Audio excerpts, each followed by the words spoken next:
আসসালামু আলাইকুম প্রিয় শিক্ষার্থীবৃন্দ, আশা করি ভালো আছো। ট্রমা IMT অ্যান্ড ম্যাথস কর্তৃক আয়োজিত অনলাইন ক্লাসে তোমাদের সকলকে স্বাগতম। আজ আমি তোমাদের সাথে আছি doctor Kazi Razia Sultana Joyee, lecturer trauma IMT and maths. আজ আমি তোমাদের সাথে ENT অর্থাৎ নাক কান গলার একটি টপিকস নিয়ে আলোচনা করব। সেটি হলো টনসিলাইটিস। টনসিলাইটিস সম্পর্কে পড়ার আগে আমরা টনসিল বিষয়ে একটু জেনে নেব। টনসিল হলো একটি লিম্ফয়েড টিস্যু। এটি আমাদের বডিতে রোগ প্রতিরোধ করতে সাহায্য করে, অর্থাৎ গার্ড হিসেবে কাজ করে।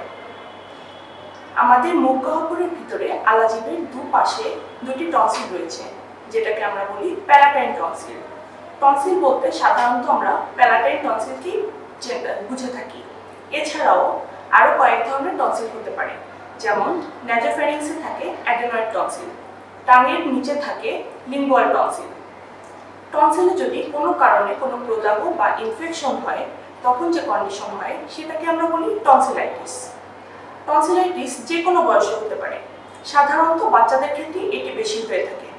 টনসিলাইটিস দুই ধরনের, অ্যাকিউট টনসিলাইটিস এবং ক্রনিক টনসিলাইটিস। আজকে আমরা অ্যাকিউট টনসিলাইটিস নিয়ে আলোচনা করব। অ্যাকিউট টনসিলাইটিসটা কি? অ্যাকিউট টনসিলাইটিস হলো it is an acute inflammation of palatine tonsil, অর্থাৎ প্যালাটাইন টনসিলে যদি অ্যাকিউট ইনফ্ল্যামেশন বা সাডেন ইনফেকশন হয় সেটাকে আমরা বলি অ্যাকিউট টনসিলাইটিস। এখন আসি management of acute tonsillitis. Management বলতে আমরা বুঝি পেশেন্ট আমাদের কাছে কি সমস্যা নিয়ে আসবে, আমরা তার কি কি পরীক্ষা করব এবং অ্যাট লাস্ট তাকে কি চিকিৎসা দেব, এই সব কিছু মিলিয়ে হচ্ছে ম্যানেজমেন্ট। ম্যানেজমেন্টের প্রথমেই ক্লিনিক্যাল ফিচার। ক্লিনিক্যাল ফিচার অর্থ সিমটমস এবং সাইন্স। সিমটমস মানে পেশেন্ট আমাদের কাছে কি কমপ্লেইন করবে বা আমাদের কাছে কি সমস্যা নিয়ে আসবে। সোর থ্রোট মানে গলা ব্যথা। পেইন অ্যান্ড ডিফিকাল্টিস ইন শ্যালোয়িং মানে ঢোক গিলতে বা কোনো খাবার বা পানি গেলার সময় তার সমস্যা হবে, অসুবিধা হবে বা কষ্ট হবে। ফিভার জ্বর থাকতে পারে। ম্যালাইস পেশেন্ট ডিসকমফোর্ট বা অস্বস্তি বোধ করতে পারে। হেডেক মানে পেশেন্টের মাথা ব্যথা হতে পারে। এয়ারেক মানে পেশেন্টের কানে ব্যথা হতে পারে। এবার আসি সাইনে। সাইন্স মানে আমরা পেশেন্টকে পরীক্ষা করে যা পাবো। High rise of temperature 102 degree Fahrenheit to 104 degree Fahrenheit. আমরা পেশেন্টের শরীরের তাপমাত্রা বেশি পাবো, 102 থেকে 104 ডিগ্রি ফারেনহাইট পর্যন্ত। টনসিলস আর এনলার্জড অ্যান্ড কনজেস্টেড। আমরা টনসিল যখন দেখবো তখন দেখবো টনসিলটা বড় হয়ে গেছে এবং কনজেস্টেড হয়ে গেছে। White patches over the tonsils. টনসিলের উপরে আমরা কিছু হোয়াইট প্যাচেস দেখব বা হোয়াইট স্পট, সাদা সাদা স্পট দেখতে পাবো। Foul smelling breath due to pus. পেশেন্টের মুখের থেকে দুর্গন্ধ সৃষ্টি হবে যেহেতু টনসিলে পাস হয়েছে। Enlarged tender jugular digastric lymph node. Lymph node বা লসিকা গ্রন্থিগুলো বড় হয়ে যেতে পারে এবং ব্যথা থাকতে পারে। ইনক্রিজড পালস রেট বেড়ে যেতে পারে। এবার আসি ইনভেস্টিগেশনে, মানে ল্যাবে আমরা তাকে কি পরীক্ষা করতে দেব। Throat swab for culture and sensitivity. আমাদের গলা থেকে একটু পেশেন্টের গলা থেকে একটু সব নিব কালচার এবং সেন্সিটিভিটি টেস্ট করার জন্য।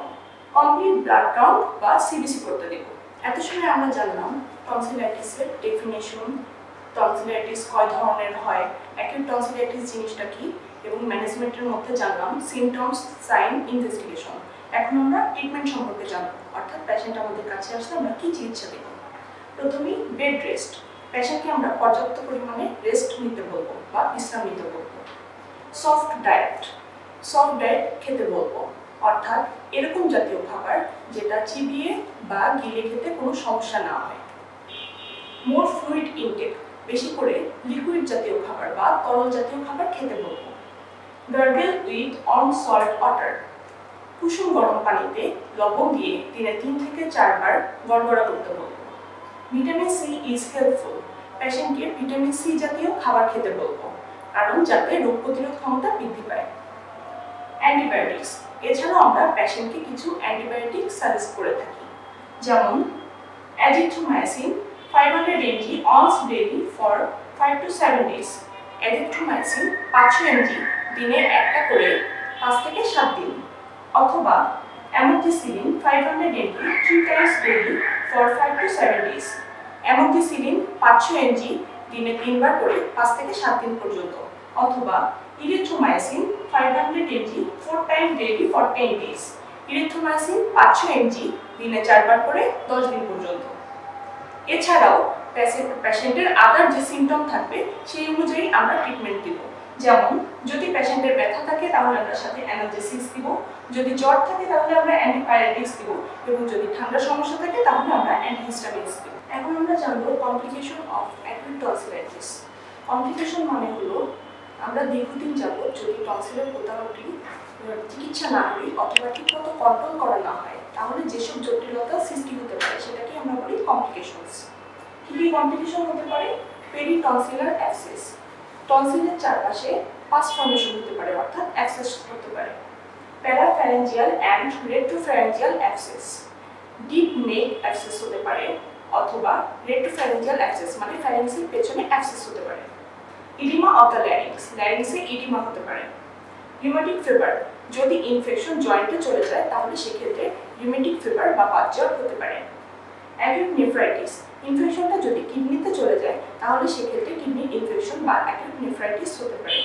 Acute infection of the middle ear cleft, মধ্যকর্ণে প্রদাহ হতে পারে। সেপ্টিসেমিয়া, ইনফেকশন যদি ব্লাডে চলে যায় সেক্ষেত্রে সেপ্টিসেমিয়া হতে পারে। ক্রনিক টনসিলাইটিস, অ্যাকিউট টনসিলাইটিস অনেক সময় ক্রনিক টনসিলাইটিসে টার্ন করতে পারে, অর্থাৎ পেশেন্ট যদি অনেক দিন যাবত টনসিলাইটিস ইনফেকশনে ভুগতে থাকে তাহলে সেটা ক্রনিক টনসিলাইটিস হয়ে যায়। আমাদের আজকের ক্লাস এ পর্যন্তই। সকলকে অসংখ্য ধন্যবাদ আমার সাথে থাকার জন্য। পরবর্তী ক্লাস দেখার আমন্ত্রণ জানিয়ে আজ এখানেই শেষ করছি।